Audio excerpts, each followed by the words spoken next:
Hey everyone, and welcome back to a new video. Today we are going to be talking about the books that I've bought myself this week. I have definitely treated myself for sure, but you know what, we got our little Christmas bonus in and that means that I have to buy some books. So we have, I think, 6 books to talk about in today's video, and you know what, let's just get straight into it. So I'm not gonna lie, before I start this haul, I don't know a lot about each of these books that I've bought. I've just purely went on good reviews of them and ones that have been recommended to me, so I can't do the best descriptions of these books, but I will try my best. So ignore my voice. I am not done being sick. I've had it for like the last week and a bit maybe, and it's not disappearing. I'm coughing every 3 seconds and we're just having to deal with it right now.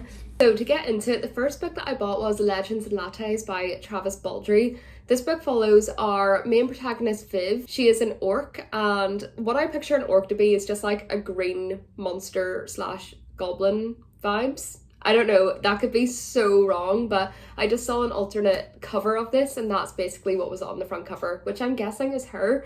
But she is done being barbarian, she is done slaying monsters, and she wants to open her own coffee shop in a village where nobody knows what coffee is. So that just immediately intrigued me to this book. It just sounds so cozy, so heartwarming, and I did hear that there is some romance in this book as well, so that could definitely make it interesting for sure. The next book that I bought was this cloth-bound version of Emma, and honestly, I am not going to read this. This was purely for aesthetics, but I just thought that I would show you all anyway because how stunning is that? This is the 3rd cloth-bound classic that I own, I think. Anyway, I have Frankenstein and I have another one. I forget the title, but they're just so gorgeous, and it is my life goal to own every single one of these and probably never read any of them, but I thought I'd show you anyway because she is stunning and I love her. One of my goals for 2024 is to read more series, so I picked this one up, The Assassin's Blade by Sarah J Maas, and honestly I do not know what order I should be reading this series in. I've heard that people read this one first, I've heard that people read Throne of Glass first, and I am very confused. I have no idea which one to start with, and honestly this is the first one that I saw, so I just picked this one up. I have also heard, I think Sarah Crowley and Destiny Sidwell both read this one first and preferred it or recommend it more than reading Throne of Glass first, because you kind of know more about the story apparently if you read this one first because it is a prequel. Also on the inside of it, Joanne shows like all of the different books in the series, and all the titles as well. This one does come first, so maybe Sarah J Maas agrees that you should read this book first. I don't know, I could be completely wrong, but definitely if you've read this, please let me know your opinions before I start this. I'm not even going to try and describe what this book or this series is about because I'm sure most of you know and I have no idea. I don't know how I've managed to stay away from like spoilers and stuff of this series, but I have no idea what this series is about, but I am excited to get into it because I have heard that it is like just a great story. The next book that I bought was Threads That Bind, and this story just sounds so interesting and intriguing to me. Our main character is a descendant of the Greek fates, and because of that she can see these threads of life between people, and whenever those threads are cut it means that somebody is either dead already or about to die. It isn't a good thing if your thread is cut. This story is a fantasy murder mystery and it has Greek mythology in it. It is written by a Greek author. I'm pretty sure the author is Greek anyway, and I just really like that because it means that, you know, the Greek mythology is most likely very factual, because I feel like a lot of the books that are about Greek mythology can get some bits wrong in it, and I don't know if this goes into it a lot, but I just think that could be very interesting for the story.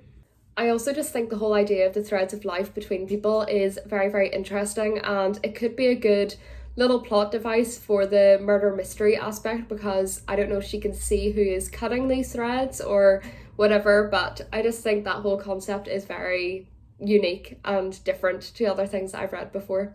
The next book that I picked up was The Storied Life of A.J. Thickery, and the only reason I picked this one up is because it is written by Gabrielle Zevin, and she also wrote Tomorrow, Tomorrow and Tomorrow, which is one of my favourite books of this year. I still think about it all the time, and I just thought that Her writing was amazing in that story. It was quite a long book, like longer than ones I usually read, and I flew through it. Like I just was obsessed with how she wrote her characters, and that story just blew me away.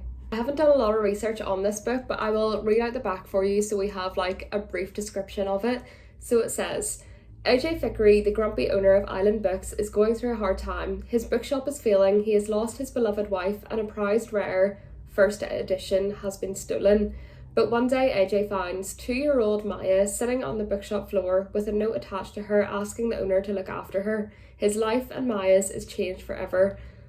I was not expecting like the little bit about the girl just like showing up on his bookshop floor. It sounds like it could be a cozy read, and I actually recommended this book to a customer in work because he asked me if I had read Tomorrow, and of course I was like, yes, it's one of my favourite books ever, and I saw that this book came into our shop.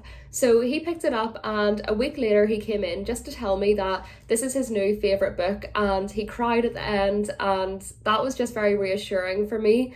Especially like picking up this book, I was like, okay, I need to read this now. This next book is definitely more out of my comfort zone as it is a literary fiction. It is called Wandering Souls, and this is the author's debut novel, which is also longlisted for the Women's Fiction Prize of this year, which is just so impressive. It's a Vietnamese immigrant story, and I've just heard that this book really dwells out every single emotion that you could have, and it is such a short story, but I've heard that you get very connected to the characters, and it's just a very powerful story and one that everybody should be reading right now. It is definitely a 2024 goal for me to step out of my comfort zone and get into more literary fiction books and become one of those girlies that reads books like this and enjoys them, because honestly, with literary fiction, I have been very easily bored. It's very different whenever you go from a very high stakes fantasy book to a literary fiction, and it can just be quite a difficult transition going in between both of them. So I would love to find a love for this genre,